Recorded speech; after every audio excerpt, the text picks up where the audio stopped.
welcome to CapeCast. I'm Connie Barron, Public Information Director for the City of Cape Coral, Florida. Here is your 3-minute news update for the week of April 8th, 2013. For the next few months, we'll be discussing revenue diversification and the path to economic sustainability almost on a weekly basis here on CapeCast.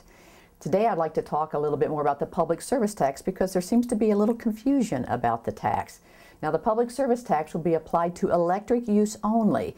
Council will have several options to consider, but the bottom line is it's going to be about $90 for the average homeowner, and we are sticking with that number. The public service tax ordinance will be introduced on April the 22nd. The public hearing will be on April the 29th, and if adopted, it will go into effect on October 1st, 2013. The next component for revenue diversification is the fire services assessment.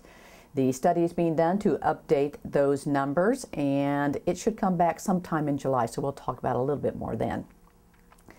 Property tax bills. When you start talking about raising revenue, you usually hear from people that they paid too much already in property taxes. But let's take a look at the property tax bill, because it's important to know that there are 14 taxing units on the bill. Your public schools tax are the highest, and the Cape portion amounts to only about a third of the tax bill.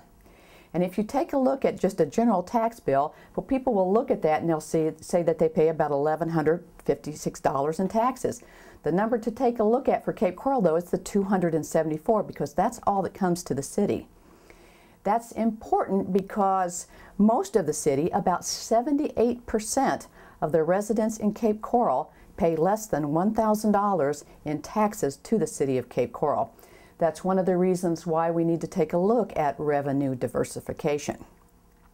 The revenue diversification is not being done just with the residents. This is a partnership with the community between the city staff, city employees, and the residents.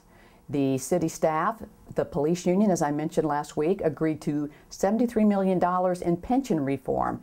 Fire is now negotiating reform, and the general employees are close to a tentative agreement as well. It could save about $200 million over 25 years if all goes according to the way the police union went.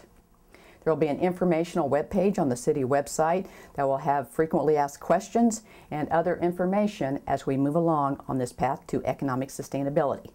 I'm Connie Barron. That's your 3-minute news update. See you next time on CapeCast.